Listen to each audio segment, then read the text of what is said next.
Video ઉતાર.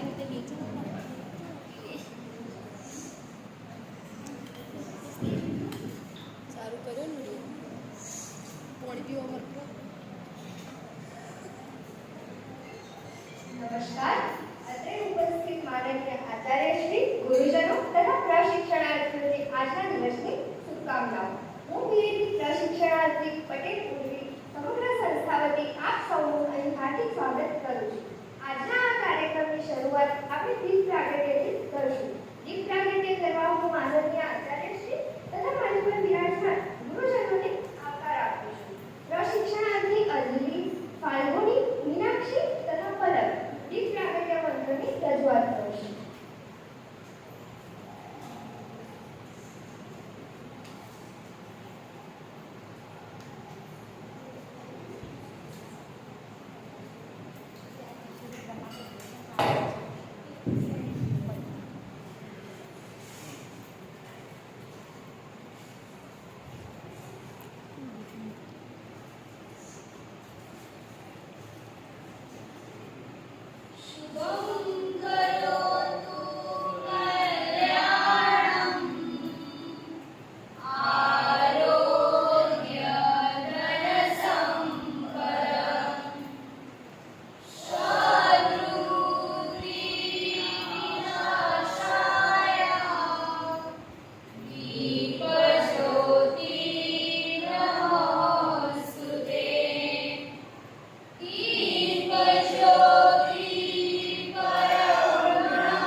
પ્રશિક્ષણાર્થીએ ખૂબ જ સરસ પ્રસ્તુતિ દ્વારા વાતાવરણને ભક્તિમય બનાવ્યું. હવે આપણે પ્રાર્થનાની શરૂઆત કરીશું. ઓમકાર મંત્ર 3 વાર ઉચ્ચારણ કરીશું.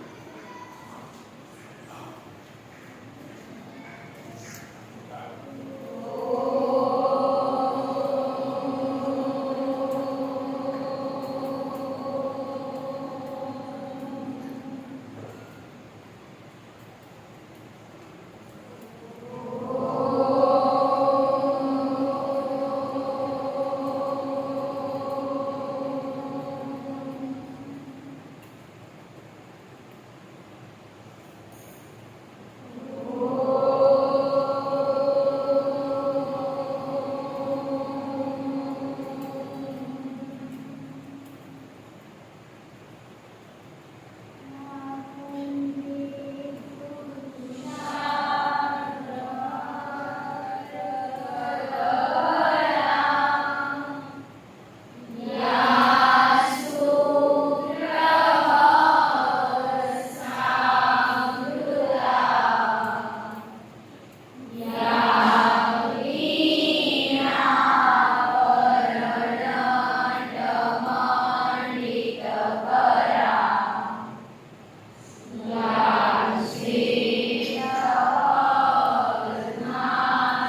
આચાર્ય ડૉક્ટર યાના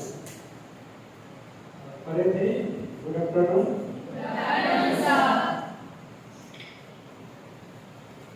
ઈશ્વરની અનેક ભાષાઓ છે.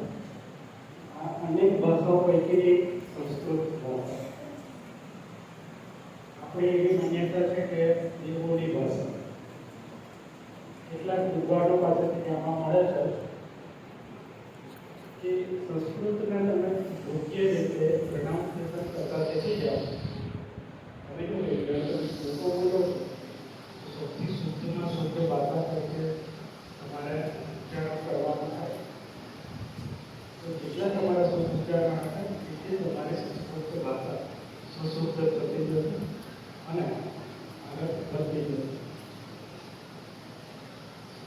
એક વિદ્વાને તો ત્યાં સુધી કહ્યું છે કે સાહેબ સંસ્કૃત ભાષામાં એટલી તાકાત છે કે તમે યોગ્ય શબ્દ યોગ્ય ઉચ્ચારણથી બોલો તો તમે ઊંચામાં ઊંચી દિવાલ ઊંચામાં ઊંચી બિલ્ડિંગ ને પણ તોડી ઓમકાર છે એ પણ વિશ્વમાં તમે તો ક્યાં લુપ્ત થતો નથી. એમાં કોઈ મની છે ક્યાંય લુપ્ત થતો નથી.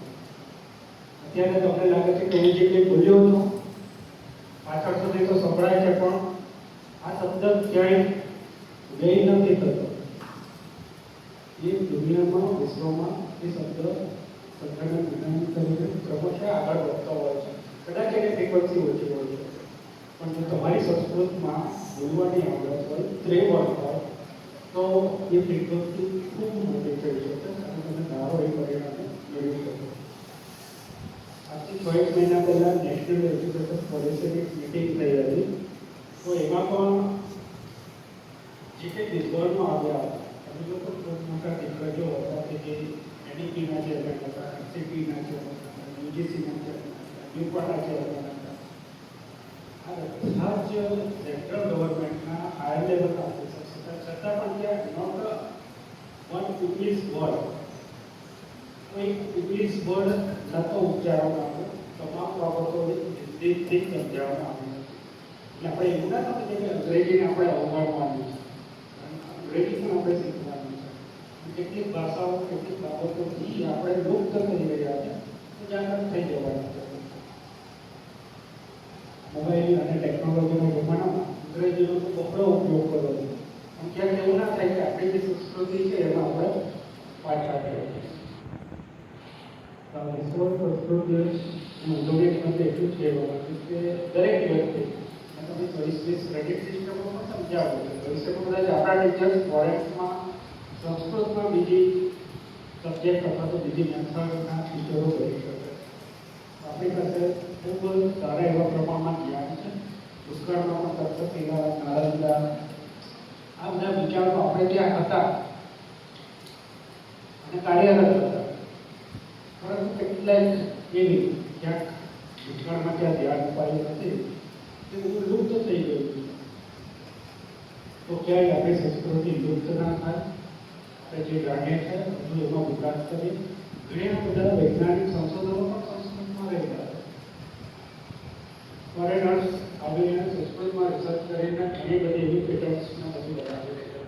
અને આપણે આપણી સંસ્કૃતિ હોવા છતાં આપણે સંસ્કૃતને અવગણી રહ્યા. તો ક્યાં આપણે ફરીથી જાગી જઈએ, સંસ્કૃતમાં ફરીથી રસ લઈએ, આપણી સંસ્કૃતિને ફરીથી ઉજાગર કરીએ. અને એનઈપીના જે વિચારો છે એના આધારે તો હવે શાળાઓમાં પણ સંસ્કૃતને ખાસ કરીને ચોક્કસ વિષયો ઉમેરવામાં આવી રહ્યા. જેમ કે યોગ છે અત્યારે વિશ્વ લેવલે આપણે ચર્ચી રહ્યા છે ભારત દેશમાં. તો ભારતને વિશ્વગુરુ બનાવવામાં આવે તો એ માટેનો પણ આ એક પદ છે, રસ્તો છે. એટલે અહીં પીએડમાં જ્યારે તમને ક્યાંક ને ક્યાંક આવા નાના મોટા પ્રસંગોથી અભિમુખ કરવામાં આવશે તો એનો અસર એ છે કે તમે જાગૃત થશો તો ભવિષ્યમાં તમે તમારા વિદ્યાર્થીઓને પણ જાગૃત કરી શકશો. તો ફરીથી આપણે ગર્વ સાથે આજના સંસ્કૃતિની જે તૈયારીઓ કરી છે એ માટે સૌને ખૂબ ખૂબ અભિનંદન, શુભેચ્છા.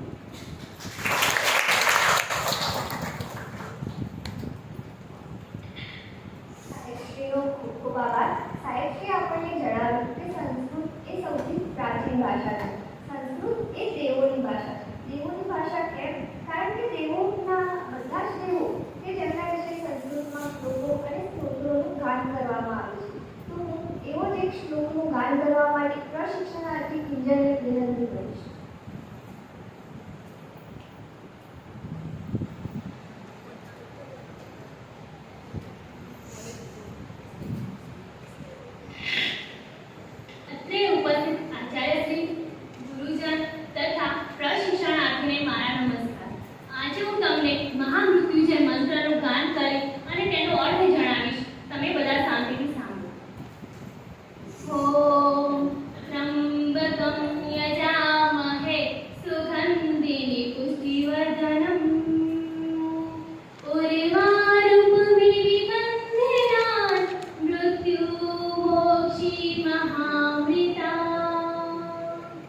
નમસ્તે અત્રે ઉપસ્થિત ગુરુજનો તથા મારી સાથે શિક્ષણ લઈ રહેલા ભાઈઓ તથા બહેન.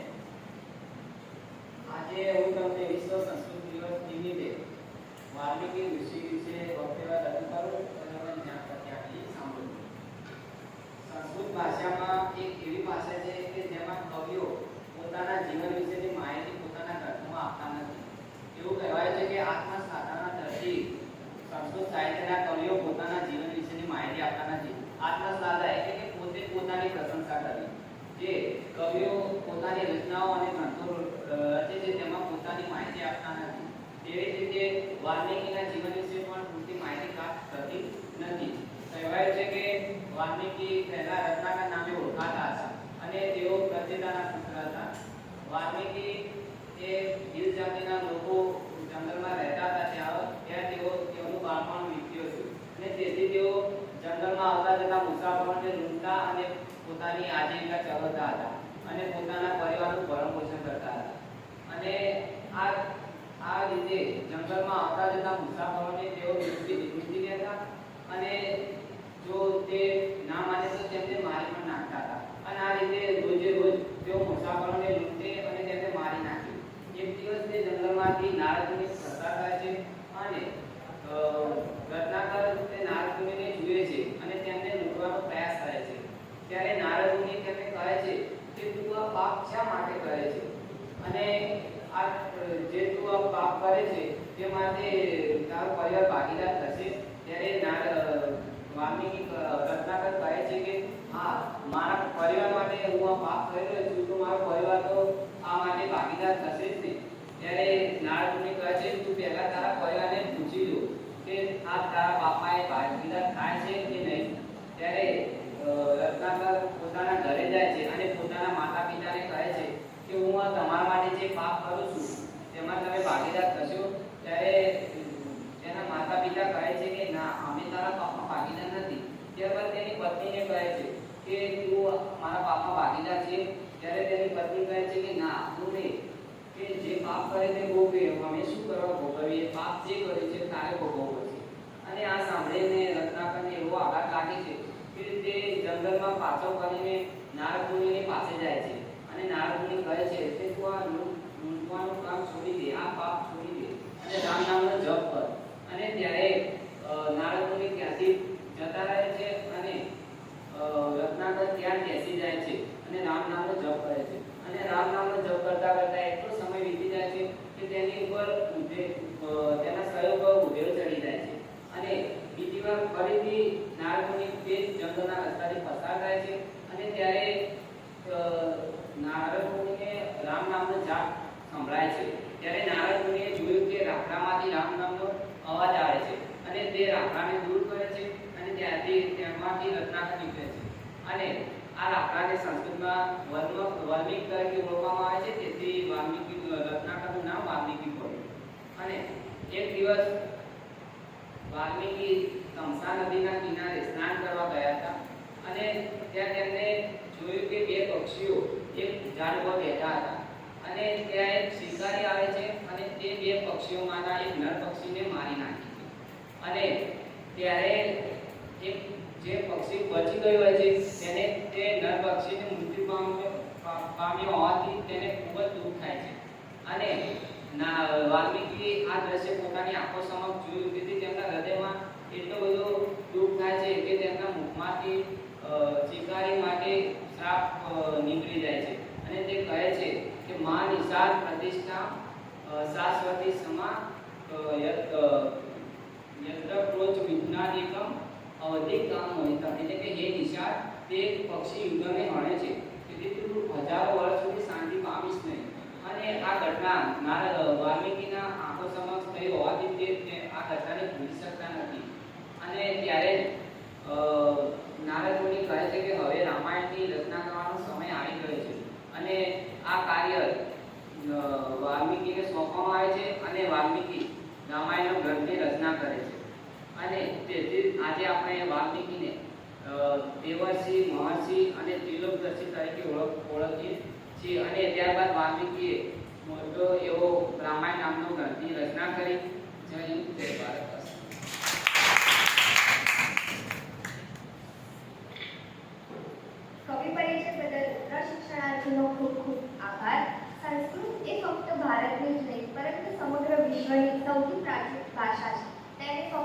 ભાષાને બદલે આપણે આપણું ગૌરવ પણ કહી શકીએ છીએ. તો આ ભાષાને લગતું એક સંસ્કૃત ગીત પ્રશિક્ષણાર્થી પર્સન દ્વારા રજૂ થશે.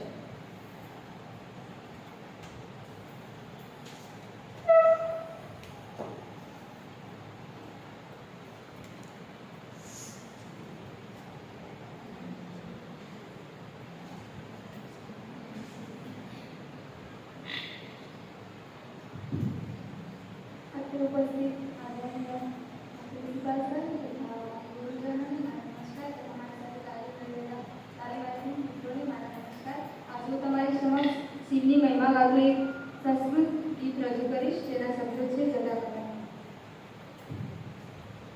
જટાકટાઃ સંભ્રમામ્રનિમ્નલિમ્પનેર્જરી વિલોલવીચિવલ્લરી વિરાજમાન મૂર્ધની દગત દગત લલાટ પટ પાવકે કિશોર ચંદ્રશેખરે રતિ પ્રતિક્ષણમ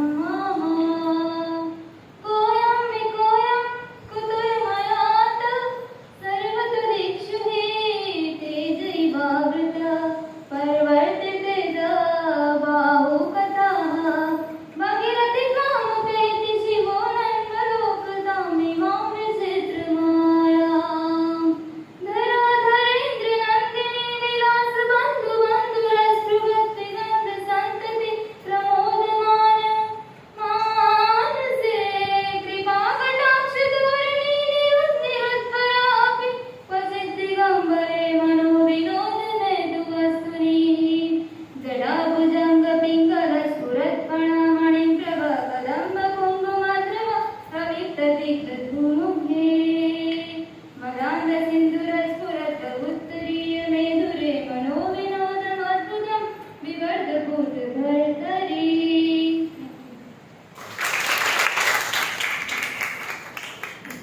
પ્રશિક્ષણાર્થીએ ખૂબ જ સરસ કામ કર્યું. ત્યારબાદ પ્રશિક્ષણાર્થી દિવ્યા રત્નકણિકા અને તેનો અર્થ રજૂ કરશે.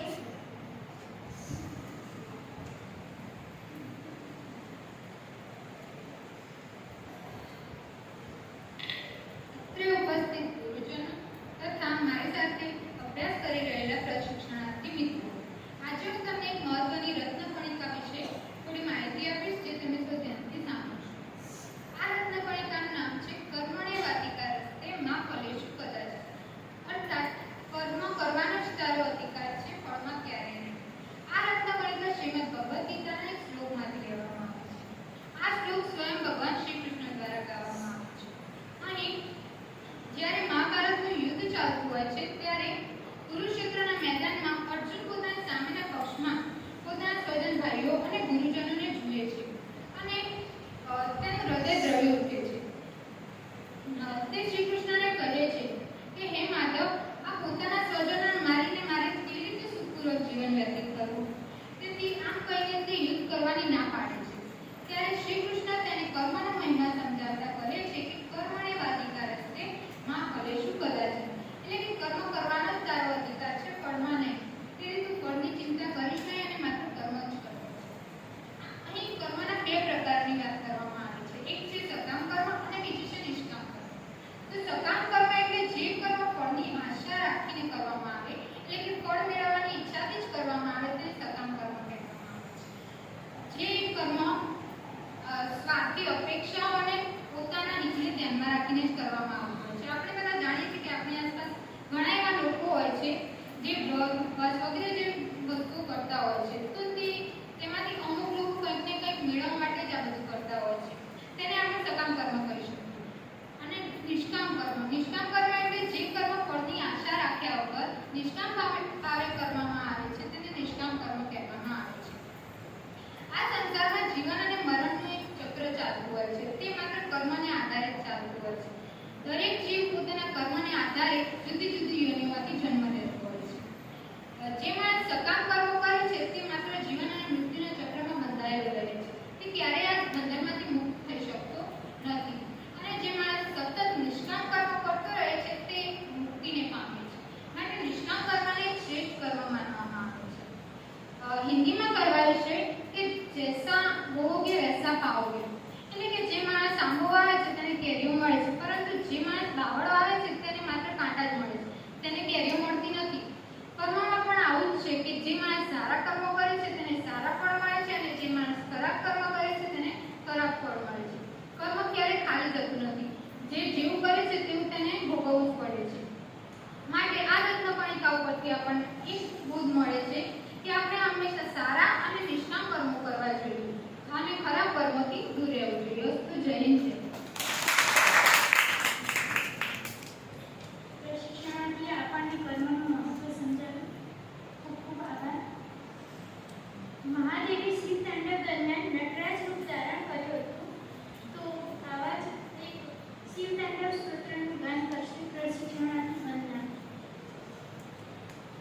जटाभुजंग पिंगण स्फुरत्फणामणि प्रभावो कदम्ब कुङ्कुमद्रव प्रलिप्तदिग्ध धूमुखे मदातरत सिन्दूरं करत्तरीय वेदुरे मनोदवेदु वस्तुनि विवर्ष भूतवर्करी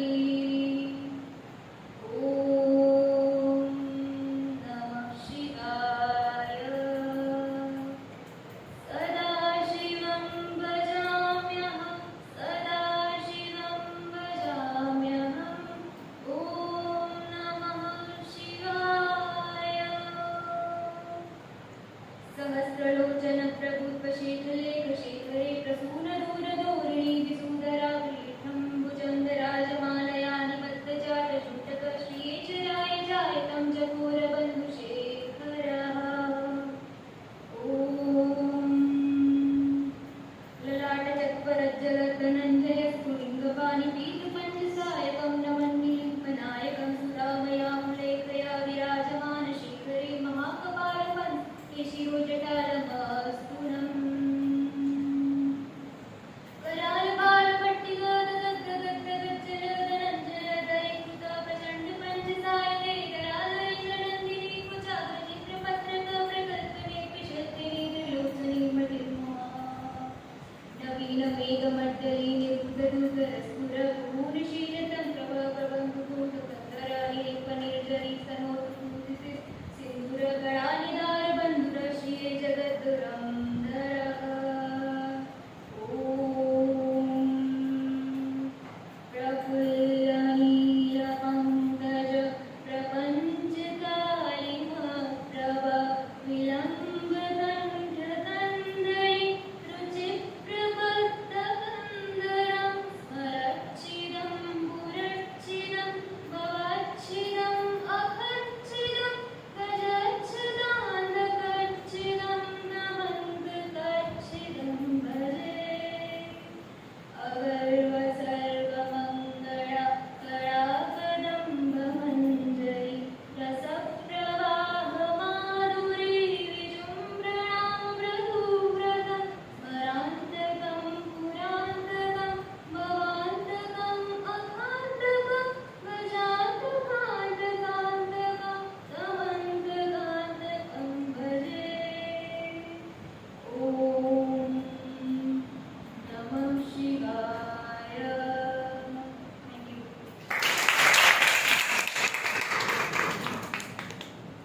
પ્રશિક્ષણાર્થી બધા દ્વારા ખૂબ જ સરસ ગાન કરવામાં આવ્યું. મહાભારત વિશે તો આપણે સૌ જાણીએ જ છીએ. મહાભારત એ સમગ્ર વિશ્વનું સૌથી મોટું મહાકાવ્ય છે. મહાભારતના રચયિતા અને મહાકવિ એવા મહર્ષિ વેદવ્યાસનો પરિચય પ્રશિક્ષણાર્થી શુભ્રા આપશે.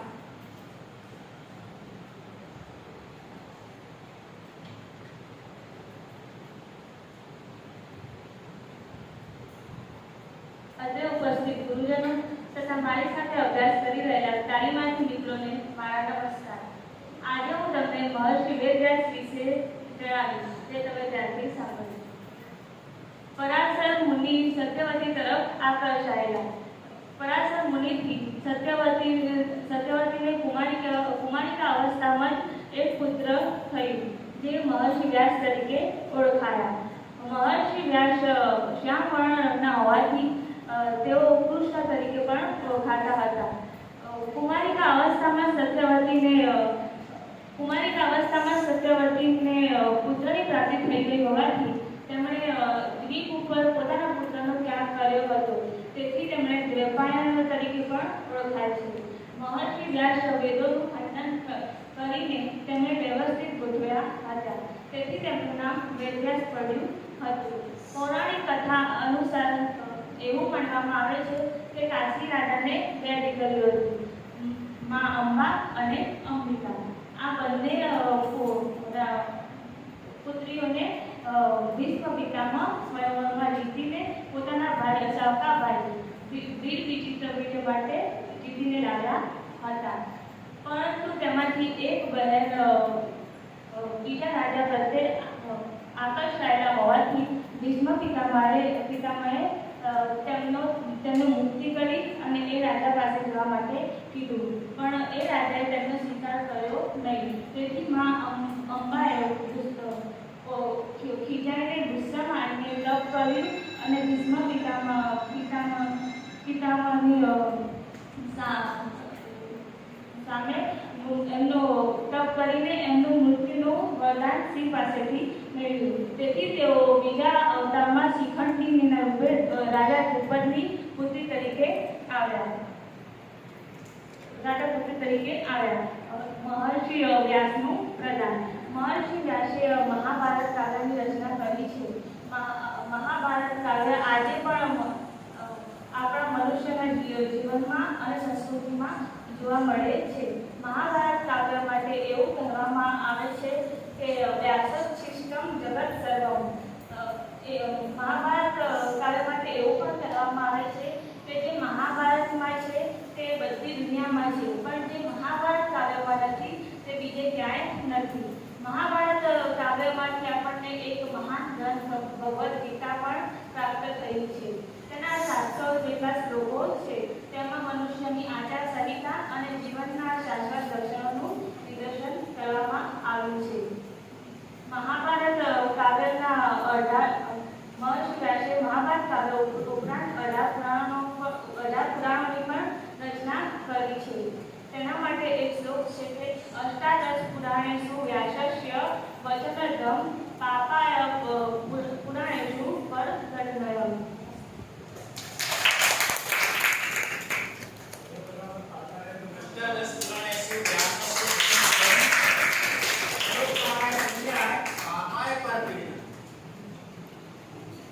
ખૂબ જ સરસ રજૂઆત હતી. આપણે ત્રિદેવ વિશે તો જાણીએ જ છીએ, બ્રહ્મા, વિષ્ણુ અને મહેશ. એમાંના એક દેવ એટલે કે ભગવાન વિષ્ણુએ 10 અલગ અલગ અવતાર ધારણ કરેલા છે. આપણે તેમના બધા જ અવતારોને પૂજનીય કહીએ છીએ. પ્રશિક્ષણાર્થી નિધિ વિષ્ણુનો મહિમા રજૂ કરે એવો એક વિષ્ણુ સ્તોત્ર પ્રસ્તુત કરશે.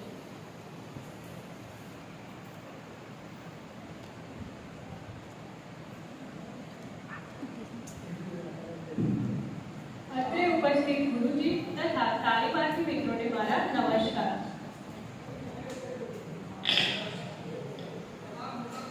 આજે હું વિષ્ણુ સ્તોત્ર રજૂ કરીશ, જે તમે શાંતિપૂર્વક સાંભળો. જગજ્જાતપાલક જગઠમાલમ શરચંદ્રભાલમ મહાદૈત્યકાલમ નમો નીલકાય दुरावारमाय सुपद्मा सहायं भजेऽहं सदाम्बोधिवासं गजपुष्पहासं जगत्सन्निवासं शतादित्यभासं गदाचक्रशस्त्र लसत्पीतवस्त्रं हसच्चारुवक्त्रं भजेऽहं रमाकण्ठहार श्रुतिव्रातसार जनान्तर्विहारं धराभारहारं चिदानन्दरूपं आरोग्यस्वरूपं हृदानेकरूपं भजेऽहं जराजन्महीनं परानन्दकीनं समाधानलीनं सदैव नवीनं जगज्जन्महेतु सुरारीतकेतु त्रिलोकैकसेतुं भजेऽहं कृताज्ञानकालं खगाधीशयानं विमुक्तिर्निदानं हरारातिमानं स्वभक्तानुकूलं जगद्वृक्षमूलं निरस्तार्थशूलं भजेऽहं सुराभिवरिष्ठं त्रिलोकैवरिष्ठं गुरुणाहरिष्ठं स्वरूपैकनिष्ठं सदा युद्धधीरं महावीरवीरं भवं भोगितीरं भजेऽहं रमावामभाग कलानग्ननाग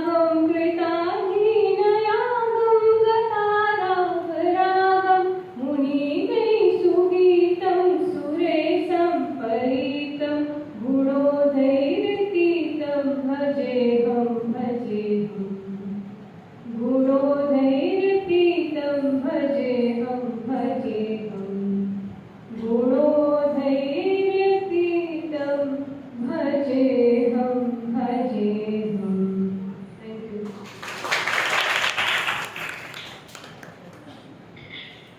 ખૂબ જ સરસ પ્રસ્તુતિ હતી. હવે પ્રશિક્ષણાર્થી જયમીન એક રત્નકણિકા અને તેના અર્થ વિસ્તારની રજૂઆત કરશે.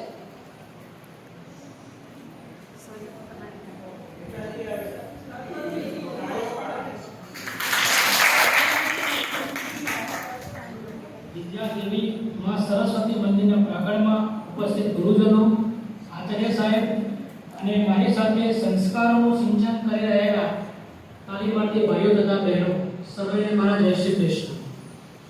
આજે હું સંસ્કૃત દિવસ પર સૌને એક રત્નકણિકા રજૂ કરું છું, તે તમે ધ્યાનથી સાંભળો.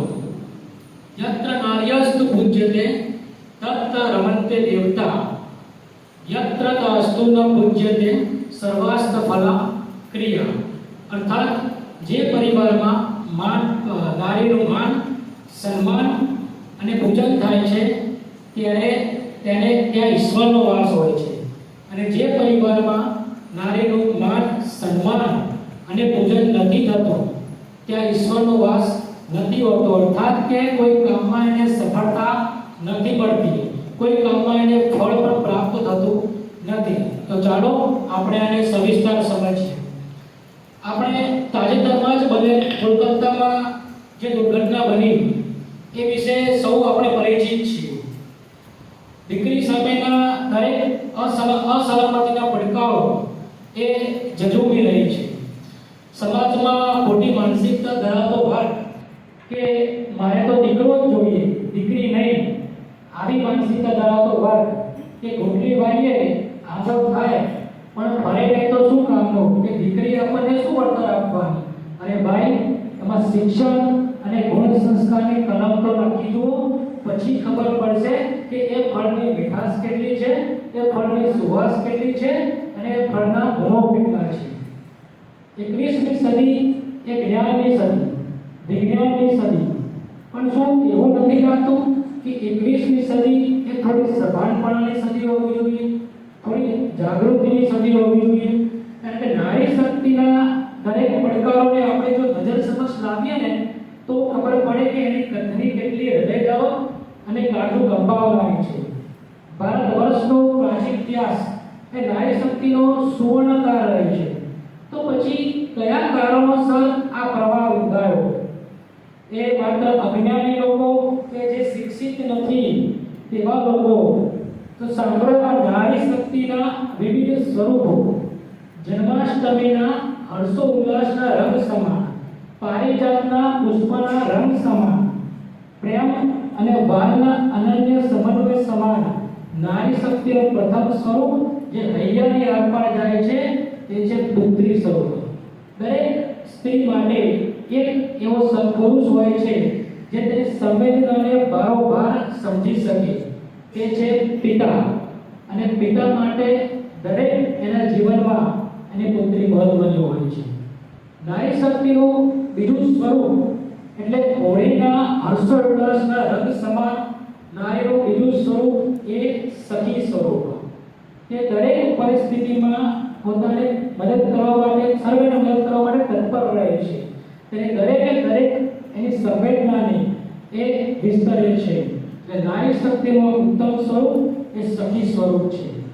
વસંત પંચમીના ફૂલોના રંગ સમાન અને સુહાવનું સ્વરૂપ એટલે પ્રેયસી સ્વરૂપ, જે સ્વયં શ્રી કૃષ્ણ પણ રાધાજી વિના અધૂરા છે. કે રાધા કે बिना श्याम आधा कहते राधे श्याम, जन्म जन्म के भाग जगा दे राधे का नाम. અને હવે પછીનું નારીનું જે સ્વરૂપ છે, જે ગૃહિણી, એ ગૃહિણી વિનાનું ઘર એ ઘર કહેવાતું નથી. ન ગૃહમ ગૃહમ વિદ્યાહુર ગૃહિણી ગૃહ ઉચ્ચતા. એટલે કે દરેક ઘરમાં એ ગૃહિણી નથી પણ એ સચિવ છે. એ દરેકે દરેક વ્યક્તિની, સભ્યોની કાળજી રાખનારી એ વ્યક્તિ છે. એ માત્ર ઘરનો પ્રાણ છે, સચિવ છે અને એ છે ઘરની પત્ની, જે દરેકે દરેક સભ્યોને કાળજી રાખી અને આ પ્રતિભાશાળી સ્વરૂપ એટલે દીકરીનું, સ્ત્રીનું એ પત્ની સ્વરૂપ, અને હવે પછી એ નારીનું અદ્ભુત સ્વરૂપ એ મા સ્વરૂપ આવે છે. કહેવાય છે પિંડે સો બ્રહ્માંડે, જે પિંડમાં જે સોમાં છે, જે સમષ્ટિમાં છે, પણ આ પિંડને ચૈતન્યપૂર્ણ બનાવે છે કોણ? એક મા. હે બા શારદા, જો સ્વયં સમસ્ત કાળ સુધી એના ગુણો જો લખતી રહે તો હે વિધાત્રી, જો લખતા ઈશ્વરના જો ગુણો ખૂટી પડે તો એમાં માના ગુણો ઉમેરે છે, ઈશ્વરના ગુણો ખતમ થઈ જશે. અને આ મા સ્વરૂપ ફૂલથી એક કોમળ અને વજ્રથી એક કઠોર એ જનેતા પૃથ્વી પરનું શ્રેષ્ઠ અને ઉત્તમ સ્વરૂપ છે.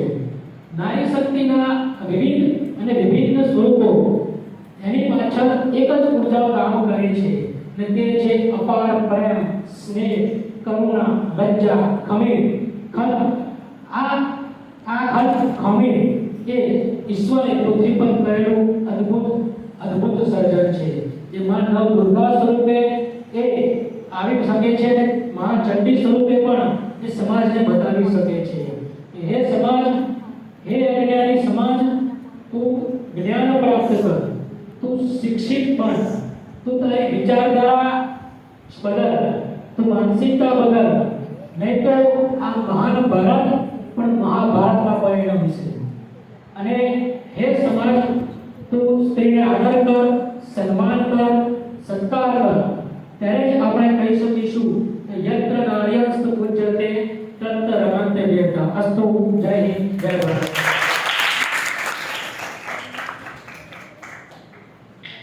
પ્રશિક્ષણાર્થીએ ખૂબ જ સરસ રજૂઆત કરી કે નારીનું સન્માન કરવું જોઈએ. આપણો દેશ પ્રાચીન સમયથી નારીનું સન્માન કરનારો દેશ છે. આપણા દેશમાં તો નારીના સન્માનનો ભંગ થાય તો મહાભારતની રચના થાય છે. એવી જ મહાભારતમાં સ્વયં ભગવાને ઉપદેશ આપ્યો છે. ભગવાન કૃષ્ણ મહાભારતમાં ગીતા ઉપદેશ આપ્યો છે. ભગવાન કૃષ્ણનો મહિમાને લગતા એક મહિલાશ્રીની રજૂઆત પ્રશિક્ષણાર્થી અંજલિ દ્વારા કરવામાં આવશે.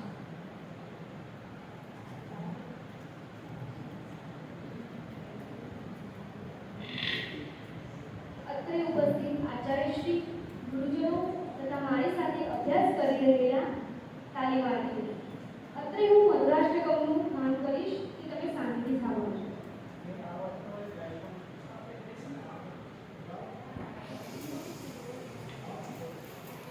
અદરમ મધુરમ વદનમ મધુરમ નયનમ મધુરમ હસિતમ મધુરમ હૃદયમ મધુરમ ગમનમ મધુરમ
હિન્દુ પૌરાણિક કથાઓ અનુસાર એવું માનવામાં આવે છે કે મહિષાસુર એક અસુર હતો.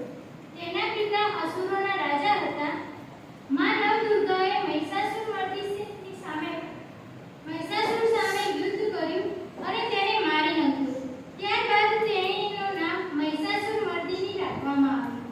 પ્રશિક્ષણાર્થી કાજલ આવો મહિષાસુર સૂત્ર રજૂ કરશે.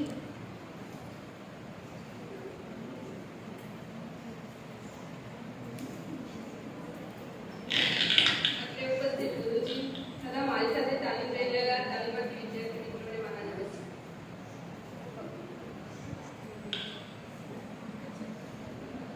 गिरिनन्दिनी नन्दिति मेदिनि विश्वविनोदिनि नन्दनुते गिरिवरविन्द्यशिरोदिनि वासिनि विष्णुविलासिनि जिष्णुनुते भगवति चित्तिकण्ठकुटुम्बिनि भूरि कुटुम्बिनि भूरकृते जय जय हे महिषासुरमर्दिनि रम्यकपर्दिनि शैलसुते शैलसुते सुरवरवर्षिणि दुरधरदर्शिनि दुर्मुखमर्षिणि हर्षरते त्रिभुवनपोषिणि शङ्करतोषिणि किल्बिषिणि गोचरते धनुजनियोषिणि त्रिदुतरोषिणि दुर्मदशोषिणि सिन्धुसुते जय जय हे महिषासुरमर्दिनि रम्यकपर्दिनि शैलसुते जगदम्ब मदम्ब कदम्ब वन प्रियवासिनि हासरते शिखरि शिरोमणि तुंग हिमालय शृंग विचालय मध्यपटे मधु मधुरे मधु कैटभ वञ्जिनि रासरते जय जय हे महिषासुरमर्दिनि रम्यकपर्दिनि शैलसुते रम्यकपर्दिनि शैलसुते.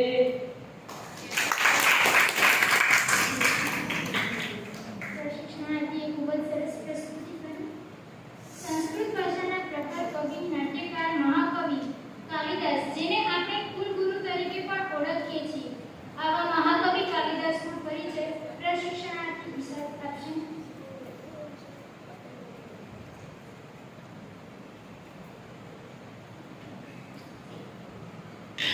અહીંયા ઉપસ્થિત ગુરુજનો, પ્રિન્સિપાલ તથા તમારી સાથે તાલીમ રહેલા તાલીમાર્થી મિત્રોને મારા જય શ્રી કૃષ્ણ. મહાકવિ કાલિદાસ, જે એમને મહાકવિ નથી કહેવાના, મહાકવિ બનવા માટે પણ એમને ઘણા સ્ટ્રગલો કર્યા છે. કાલિદાસ જે પહેલેથી જ નાનપણથી મૂર્ખ નિરાધાર, જેમને માતા પિતા નતા, એ કવિ. કાલિદાસ જે આગળ મોટા થઈને પણ એને જેમની મૂર્ખતાના ઉદાહરણો સાથે આગળ વધ્યા છે. જેમ કે એમને એક એમનું ઝાડની ડાળી પર બેઠા હતા. એ ડાળી પર બેઠા હતા અને જે ડાળી પર બેઠા હતા એ જ ડાળીને જાતે કાપતા હતા.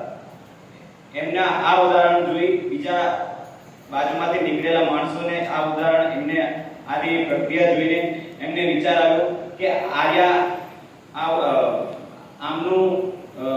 આમના વિવાહ આપણા ઉજ્જૈનની ઉજ્જૈનની રાજકુમારી છે એમની સાથે જો કરાવવામાં આવ્યો, કારણ કે ઉજ્જૈનની જે રાજકુમારી હતી એ વિદુષી અને બહુ કહેવાય ને પોતાને આઈ સમથિંગ સમજતી હતી. એમ અહંકારી સમજતી હતી. એના અહંકારથી ઘણા બધા રાજકુમારો તેની સામે ગયા અને તેને નકારવામાં આવ્યા હતા. રાજકુમારોને નકારવામાં આવ્યા. તેથી એમને વિચાર આવ્યો કે અમને આ રીતે નકારવામાં આવે, તેથી અમે એવા માણસ જોડે આના લગ્ન કરાવીશું કે જે એનાથી પણ વધારે મૂર્ખ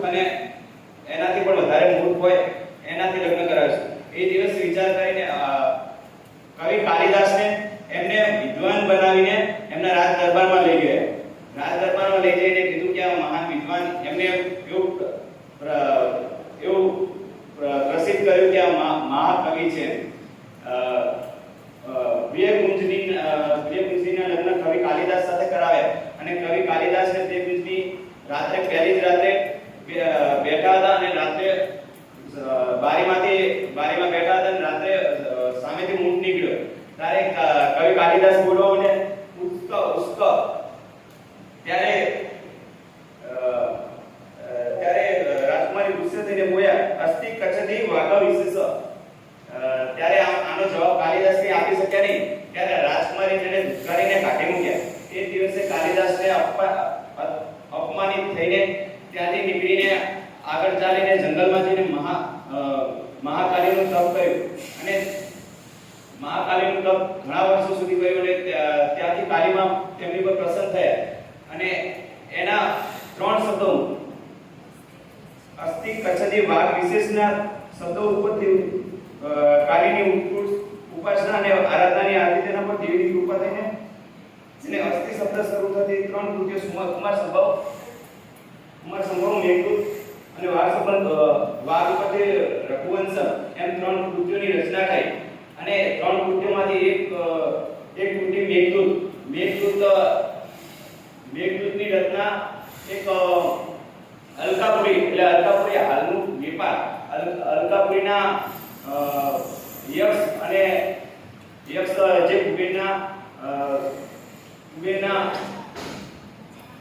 જે કુબેરના શિષ્ય હતા એ યક્ષ ઉપરથી મેઘદૂતની રચના થઈ યક્ષ જંગલમાં વરસાદની સિઝનમાં જંગલમાં રાત્રે બેઠા હતા એમને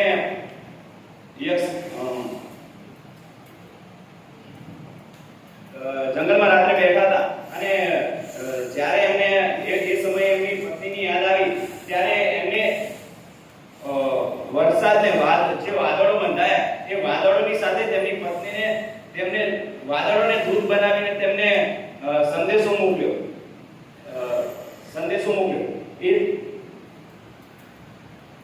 એ સમયે વાદળોને પણ સંદેશો બનાવી મહાકવિ કાલિદાસે મેઘદૂતમ એમ એની રચના કરી.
અહીં ઉપસ્થિત આચાર્ય સાહેબ તથા ગુરુજનો અને મારી સાથે તાલીમ લઈ રહેલા વિદ્યાર્થી મિત્રો તમને મારા નમસ્કાર. આજે સંસ્કૃત દિવસ નિમિત્તે હું તમને કેટલાક ગુરુવંદનાના શ્લોક રજૂ કરીશ જે તમે શાંતિથી સાંભળજો. અખંડ મંડલાકારમ વ્યાપ્તમ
નમસ્કાર. અવની સીડ્સ વિદ્યા સંકુલ સરકાર વિદ્યા ભવન ટ્રસ્ટ સંચાલિત સ્વામી વિવેકાનંદ સર્વોદય બેંક શિક્ષા મહાવિદ્યાલયस्य આચાર્ય ડોક્ટર સુરેશ પરમાર મહોદય, ગ્રંથપાલ શ્રી રાકેશભાઈ પ્રજાપતિ મહોદય, प्रशिक्षणार्थी रात्रः भगिन्यश्च अधुना संस्कृत विश्व दिन निमित्ते अहं सर्वेषां स्वागतं करोमि च शुभेच्छा पाठयामि. मित्राः, संस्कृत भाषायां वदामि. भाषासु मधुरा मुख्या सेव्या संस्कृत भारती संसारस्य समग्रस्य संस्कारात्मक प्रवाहिका. इसका अर्थ ये होता है कि समस्त संसाરના સંસ્કાર માટે વહેતી એવી સંસ્કૃત ભાષા સર્વ ભાષામાં મધુર, મુખ્ય અને સેવા યોગ્ય ભાષા છે.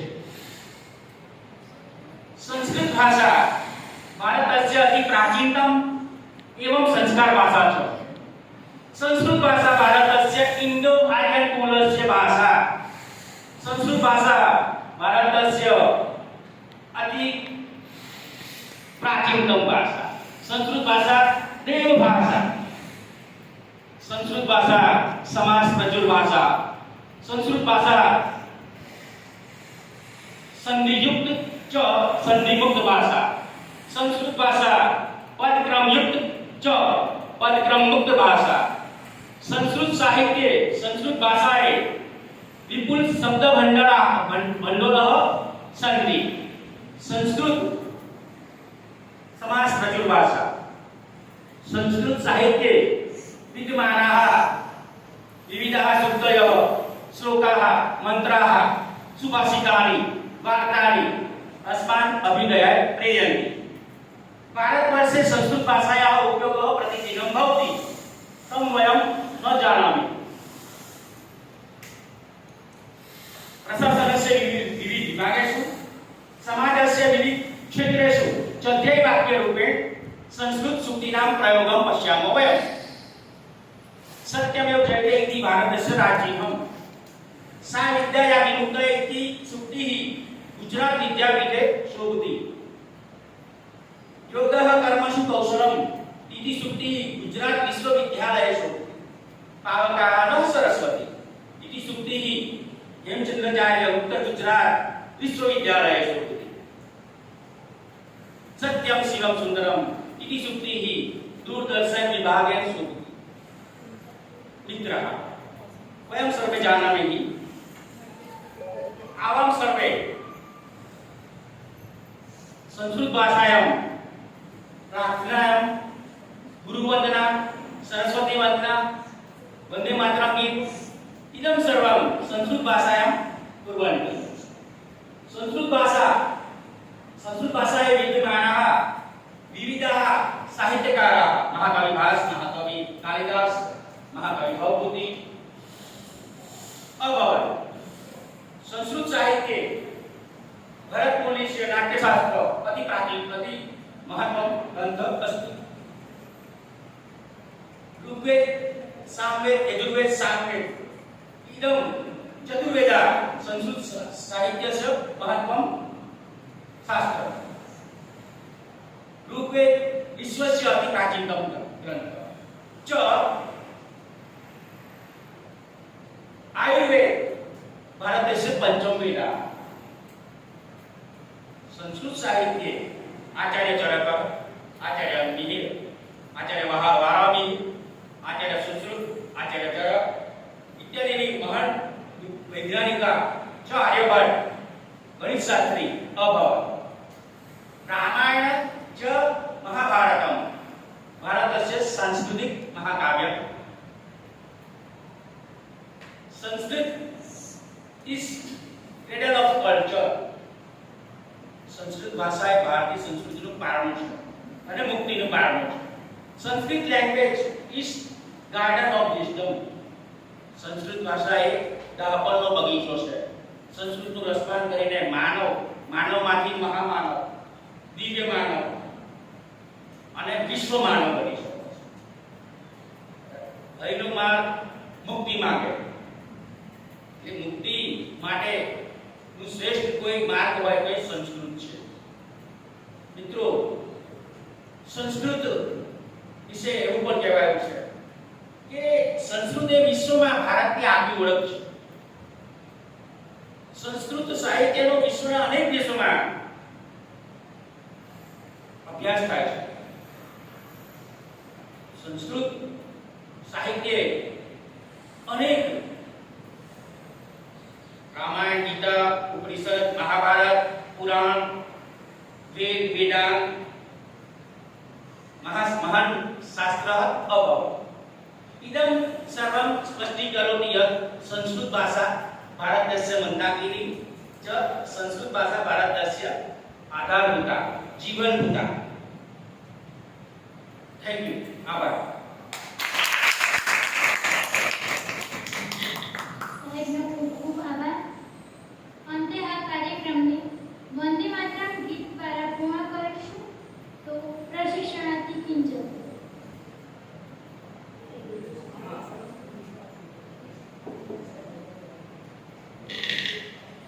સાહેબ શ્રી કહેતા હતા કે અત્યંત ટૂંક સમયમાં, થોડાક જ સમયમાં એક સૂચના આપી અને કાર્યક્રમ તૈયાર થઈ ગયો. કેમ કે વ્યસ્ત શેડ્યુલમાં આ કાર્યક્રમ તૈયાર થયો. મેસેજ જ મૂક્યો તો સાહેબે મને જણાવ્યું પણ નથી. પણ પહેલે ખુદ પર શાસન, ફિર ઓરો પર અનુશાસન. એટલે આપણે જાતે સ્વયં શિસ્તથી કામ કરીએ એમાં સોનામાં સુગંધ ભળે. એટલે આપણે ટૂંક સમયમાં ખૂબ સરસ વિદ્યાર્થી મિત્રોએ તૈયારી કરી અને એના માટે પ્રેરણા સ્ત્રોત એવા આપણા આચાર્ય સાહેબ માટે જોરદાર તાળીઓ. અધ્યાપક મિત્રોનો પણ આ તબક્કે આ કાર્યક્રમમાં પ્રત્યક્ષ અને પરોક્ષ રીતે ખૂબ જ સાથ સહકાર રહ્યો, માર્ગદર્શન રહ્યું. એમનો પણ આભાર, ધન્યવાદ વ્યક્ત કરું છું. સાથે સાથે આપણી કોલેજના લાઇબ્રેરિયન ગ્રંથપાલ એવા શ્રી રાકેશભાઈ પ્રજાપતિ સાહેબનો આભાર કે જેમણે લાઇબ્રેરીના સંસ્કૃત પુસ્તક પ્રદર્શનનું આયોજન કરેલ છે. આપણે શું વિશેષમાં સમય મળશે એટલે ત્યાં જોવા જઈશું. ત્યારબાદ હું આભાર વ્યક્ત કરીશ નોન ટીચિંગ સ્ટાફ અને સેવક ભાઈઓનો કે એમને પણ પ્રત્યક્ષ પરોક્ષ રીતે મદદરૂપ કરીને કાર્યક્રમને દીદીપ્યમાન કરવામાં યથાશક્તિ ફાળો આપ્યો. હું આભાર વ્યક્ત કરીશ એન્કરિંગ કરનાર બહેનોનો હું આભાર વ્યક્ત કરવા માંગુ છું કે દરેક ભાગ લેનાર દરેક તાલીમાર્થી ભાઈઓ અને બહેનોનો કે જેમણે ભાવમય, ભક્તિમય, આધ્યાત્મિક વાતાવરણનું નિર્માણ કર્યું. મારા 20 વર્ષની કેરિયરમાં આટલું સરસ ટૂંકા ગાળામાં ફર્સ્ટ ટાઈમ જોઈ રહ્યો છું કે આટલું